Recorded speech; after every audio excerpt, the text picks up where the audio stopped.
A lot of people need activities to do outside of their phone. I love to bake. The sense of accomplishment that I have at the end of baking something is always mad. Imagine learning that walking is just perfect the way God created it. It will make you feel good about yourself. Get a plant, water it. It gives you a sense of purpose. It gives you responsibility. Posting is so nice, but this particular hobby helps with human connection. It's the banter, it's the talking, it's the laughing. Coloring is also not just for kids, because some of you are going to come and be like, why would a grown adults be coloring? What's your business? It's good for my brain. Maybe if you gave it a try, you will not be angry.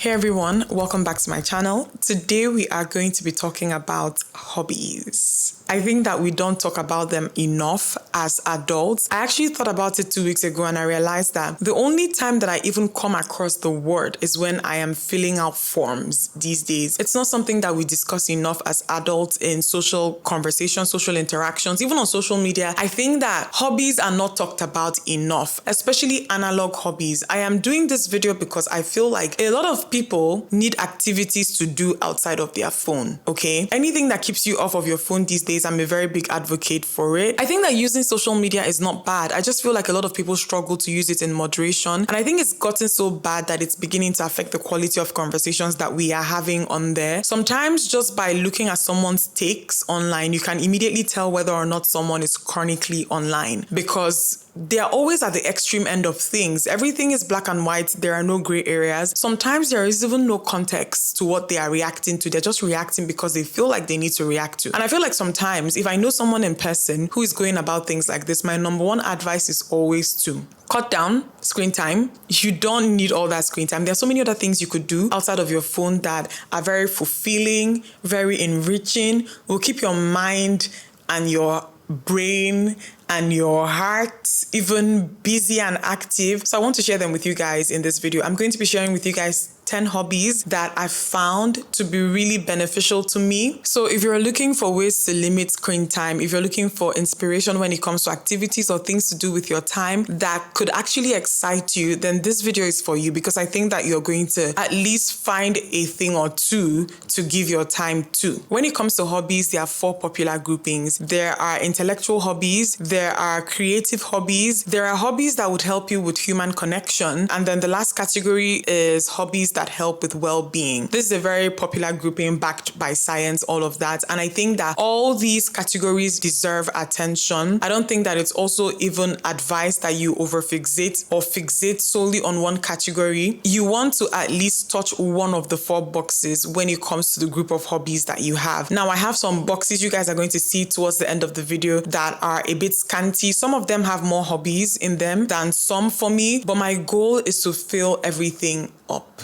Okay, to fill everything up. So if you're looking for inspiration, you're looking for new hobbies to try, let's get into it. The first hobby that I have on my list is one that a lot of you already know that I really enjoy, and it is reading. Guys, I became an avid reader when I was 12 years old. That was the age when I remember reading a novel for the first time front to back. I remember closing that book and taking a deep breath, because I realized in the depth of my soul that I had come onto something. Like I had just opened a door that prior to that time was completely closed to me. Before I read that particular novel, I had never thought about reading without stress. Like every time I'll think of reading, I'll think of memorizing or cramming something. I'll think of reading something with the goal to remember very specific parts of it or to kind of dissect what it is that I have read. I had never read for pleasure before I read that particular book. And funny enough, it was a romance novel. It was a very small romance novel. And I remember being so invested in the characters. Thinking about it now, it's not even the best type of books to read, but I remember that the 2 main characters had gone through through some strife. Something tries to keep them apart. There was all this drama, and by the end of it, there was a happy ending. They were happy. I was happy. Everybody was happy. And I remember feeling so strongly for and about the characters in that book that I've not forgotten them up until now. Guys, reading is going to help you. Reading is going to help your diction. It's going to help your vocabulary. It helps your brain in so many ways already. Reading fiction especially is going to help you with empathy. I remember coming across this really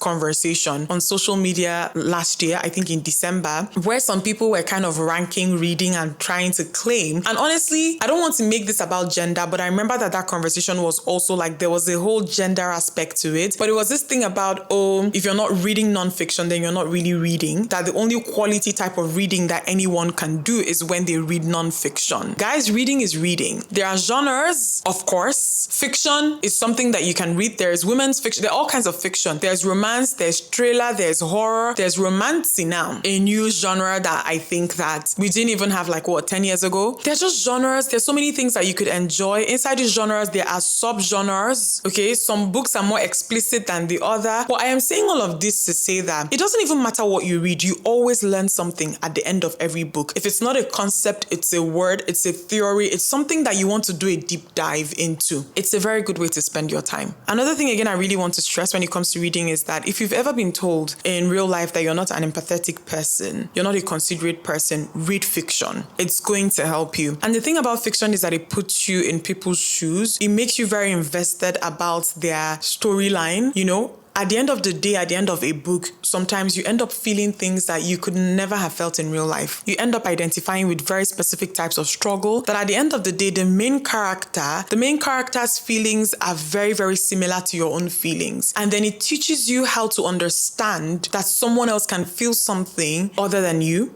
Feel something deeply in a way that you've never considered. So yeah, fiction is good. Even if it's not fiction, any type of reading is good, but read a book. I know that some people can say that reading is not necessarily an analog activity that you can read on a mobile device. I personally like to read physical books. It's always my first choice. That I read something on an e-reader or a tablet is because I don't have any other option. But e-readers are also very good, especially if you get the ones that have you can reduce the light. One reason why I honestly don't like e-readers is because my work already involves me doing a lot of editing, and so I spend a lot of time looking at computer screens, and then at the end of the day there's a lot of eye strain, and then I want to also relax. I move on to straining my eyes again when I read on a tablet. So a physical book is always the best. It's always the healthiest, to be honest, for your eyes. But yeah, it doesn't also matter how you choose to read, just read, okay? For those of you wondering what reading is, it's an intellectual hobby. It's going to help your mind, it's going to help your brain, it's going to help you with concepts, it's going to help you learn new things. The next hobby that I have on my list is jigsaw puzzles. I love puzzles so much, and it's also an intellectual hobby. Actually doing physical jigsaw puzzles, I used to do them on my phone. Again, I'm trying to cut down screen time. Outside of just mindlessly scrolling, it's the fact that I'm trying to reduce the amount of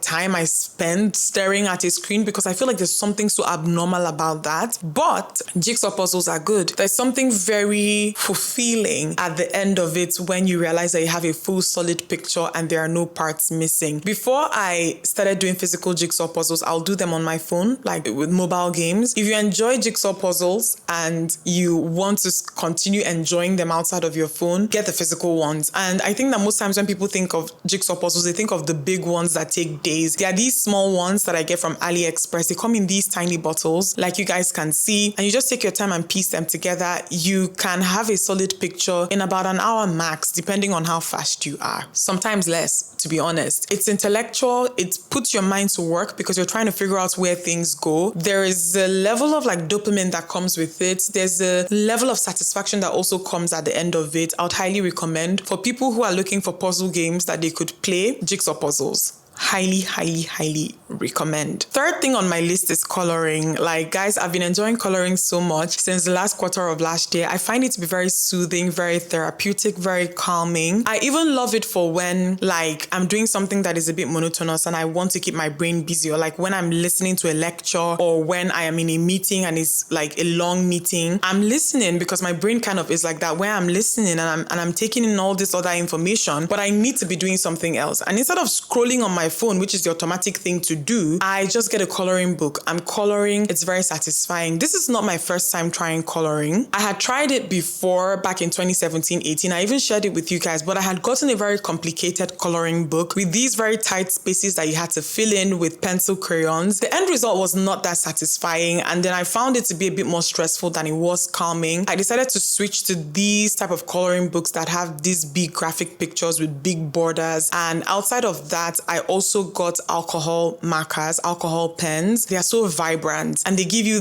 these very vibrant pictures. This is a creative hobby, and you start out with a blank template, but how the picture looks at the end of the day is completely up to you. So I would highly recommend this if you're looking for something to take pride in. As you guys can see from this book that I have here, like, I'm almost out. I just have a few pages left. I love coloring. I'd highly recommend it. I get my coloring markers and my coloring book from AliExpress. You can get this from a bunch of different places, but I'm going to link most of all the things that I recommend here in the description box. I get my stuff from AliExpress and it works. The alcohol markers dry really quickly and the sense of accomplishment is real. Okay, coloring is also not just for kids, because some of you are going to come and be like, why would a grown adults be coloring? What's your business? It's good for my brain. Maybe if you gave it a try, you will not be angry. Number 4 on my list would be movie reviews. I know that a lot of the time we just watch movies and we kind of discuss what we think about them with friends or people in our social circle. Guys, there's this place I found now where you can review movies and discover new movies from this website. The reason why I even went looking for this in the first place was because of Fable. So I didn't mention Fable earlier, but there's this app that I use for logging my books, the books that I read, and it also has a social element to it, right? You go there, you can follow people, people can follow you, you're able to see their reviews, they can see yours, everybody can see what everybody's reading at any given time as long as they are logged. Very nice app. I've talked about it multiple times. Now, I was looking for something like that for movies, and that's when I found Letterboxd. Letterboxd allows you to log what you've watched, review what you've watched, even down to like when did you watch it. You can also see what other people have said about that particular movie, and you can also discover what other people are watching. I think that it's a very good thing to give your time to. You're not just not watching movies in vain. You begin to think about different perspectives and what to share that you learned or what you discovered just from watching the movie. Letterboxd, I think, is great, because I know that most of the time when people are talking about hobbies here on YouTube, they talk about watching movies and it's an item on the list, which I think that watching movies is actually a very solid hobby to have. But for me, it's the act of leaving reviews that I find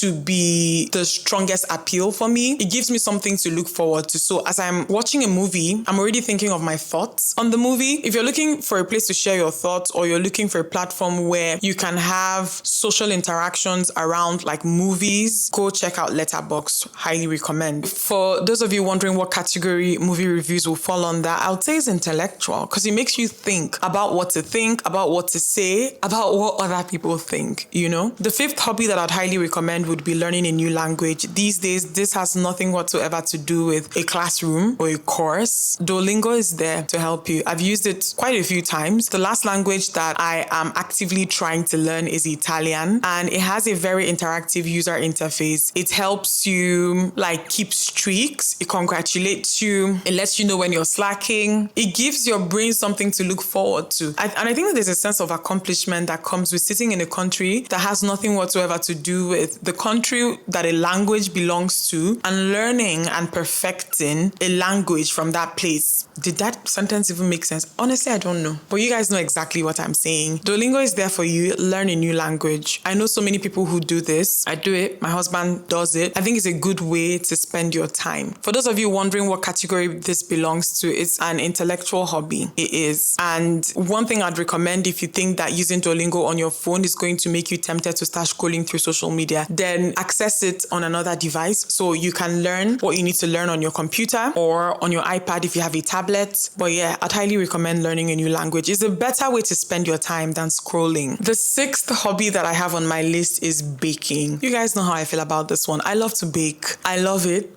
The sense of accomplishment that I have at the end of baking something is always mad. Okay, I constantly look forward to baking things. It was one of those things that I tried just because I had seen a recipe somewhere and it was banana bread, and I baked it and it turned out well and I was so shocked. I was like, I could do this. Baking is such good use of your time. I know I say this sometimes and some people laugh, but if you have a type A personality or you're a first daughter and you struggle with hobbies in general, try baking. If you like following instructions, try baking. There's really the sense of accomplishment that comes from following instructions, doing exactly what you've been asked to do and ending up with a result, a good result. Highly recommend. My mom was an incredible cook, but she did not like to bake. So I just thought that maybe I'll take after her in that regard. But guys, I love to bake so much. I don't know. It's really, really a lovely activity for me. So I'd highly recommend it. And I'll say that it's both intellectual and creative. It's more creative, to be honest. I'll label this a creative hobby, but it's also intellectual in the sense that you have to be aware of certain things. You have to learn how butter performs in room temperature. You have to know what happens to butter when it's been browned. You have to know how certain ingredients behave when they've been exposed to certain things. It keeps you thinking. It even makes you a mathematician because baking will make you whip out a scale and you're weighing things and you're compensating. If you take out too much here, you have to add here. It's intellectual, but then at the end of the day, it's creative, especially when you get a hang of it. So try baking. The 7th hobby that I have on my list is walking, and this one falls under the category of well-being. Guys, walking was one of those things that I realized like maybe in the last 4 years, and the kind of peace that it gave me, because I'm not the biggest fan of running, of super duper high impact exercises. And I used to think that cardio, the only type of cardio that would make sense is cardio that required like a lot of like speed. Imagine learning that walking is just perfect the way God created it. So walking is good, and I'd highly recommend it. I get to think. My brain even looks forward to it because of all the new things I get to see on the roadside when I am walking. I'm even looking for a walking club. Most clubs are running clubs. If I find walking clubs, I'm going to join them. But walking will help you. It will make you feel good about yourself. You know, it gives you something to look forward to. It's even a very good time to reflect on certain things, clear your mind. I feel so strongly about walking that I have a walking pad now. So I love outdoor walks and I love indoor walks. If you've tried different types of workouts and you feel like they don't work for you, try walking. You're going to enjoy it. Take some fresh air. You're going to enjoy it. I'd highly recommend walking. If you're feeling bored, if you're feeling anxious, if you're feeling scared, instead of picking up your phone and doom scrolling to get rid of the anxiety, just put on some walking shoes and go outside and walk. Highly recommend. Number 8 on my list would be making beaded jewelry. That's the only type of jewelry I know how to make, but I'd highly recommend it too. I used to love this so much when I was much younger. I haven't tried it as much the older I have gotten. I got some bead supplies a while back that I haven't used because I was trying to make some waist beads for myself. I might still use them, but bead making is also a very lovely hobby. I used to make rosaries when I was much younger. I also used to make my own waist beads at a point. Waist beads are so easy to make, guys. You just get the rope or the twine. You can, if you don't know how to work the chain hooks, you can even get those ones that are screwed. The screw ones are so easy to install. You can choose your colors, combine different things, and at the end of it, you feel really good looking at what you've created for yourself. So if you're looking for a creative activity and it's very like easy to learn, point of entry is so easy with bead making. And I think the better you get and the more curious you get, then you can start doing very complex patterns, but you can just start with stringing a single line. I think you're going to love it. So yeah, I think that's one hobby that I would recommend, especially for people who are much younger and they don't want to spend a lot of money doing very complicated things. You can make bracelets, you can make waist beads, you can make like beads for your neck, you can do different types of things. But bead making is so easy and I think it's a very good hobby to try. The 9th one on my list would be collecting and nurturing plants. I didn't want to say gardening because a lot of us who live in urban areas, we actually don't have access to soil or land to cultivate. But I think collecting plants, like if you live in an urban area, that's an easier way to start. Get a plant, water it, take care of it, learn what it's called. A lot of these indoor plants have like benefits for your health. They purify the air. You're taking care of something because if you ignore it or you abandon it, it's going to die. It gives you a sense of purpose. It gives you responsibility. So for me, yeah, it falls under the category of well-being. I have a plant with me now that I've had since 2018-19. Every time I walk past it, I smile and I'm so proud of it. It's an indoor plant that I got. It used to be in my living room before. It's still in this house and it just makes me happy happy. And I think that it also helps you connect with yourself sometimes. I've even seen situations where women who are trying to conceive or having difficulty conceive, it's recommended to them that they start gardening or they start nurturing something. And I think I learned of this for the first time through Desi Perkins when she was trying to have her first child. And it just helps you. So if you're looking for a hobby, get a plant. Just buy one, nurture it, plant something. You'll be surprised how fulfilled you feel at the end of the day. My goal in life is to make it enough to actually live in a compound where I have land that I can plant things in, just herbs, flowers, all those things. Plant something. Final hobby on my list is hosting. And this is one that I've been enjoying for the past couple of years. And I really, really want to do more of it this year. But this particular hobby helps with human connection. It's the only one I have that helps with human connection. And I want to add more to that box. But guys, hosting is so nice. Like you get creative with it sometimes, even outside of it even being about connection. Like you think of the menu, you curate it, you perfect it. So there's that. But then it's the banter, it's the talking, it's the laughing. It's you having conversations over the dishes, over the things or about the things that everyone at the table is eating, playing games, doing things, catching up, That's a very, very good part. At first, I wasn't even sure it was a hobby. I had to confirm and I was like, oh, that makes so much sense. I love it so much. I'd highly recommend hosting to anyone. And I'd also recommend this to people who have found themselves in new environments. Because I remember when I moved to Lagos about 10 years ago, I was trying to really connect with people. I was just kind of waiting sometimes to be involved and included in things. And it took me actually growing to understand that sometimes you bring people together because the truth is that people already kind of belong in their subgroups. If they went to school here, if they have family here, they already have people that they're just maybe constantly committed to or that are much more familiar. And this is not to say that you don't deserve their attention. I'm just saying that if there's a busy schedule and things are not really aligning and there are specific activities or gatherings you want to be part of, take charge of the situation and host. Call people together. You're going to be surprised just how much you love it at the end of the day. I personally love to cook. If you don't like to cook, you can cater. Just get the food. Get people around the table. Talk with them. Connect.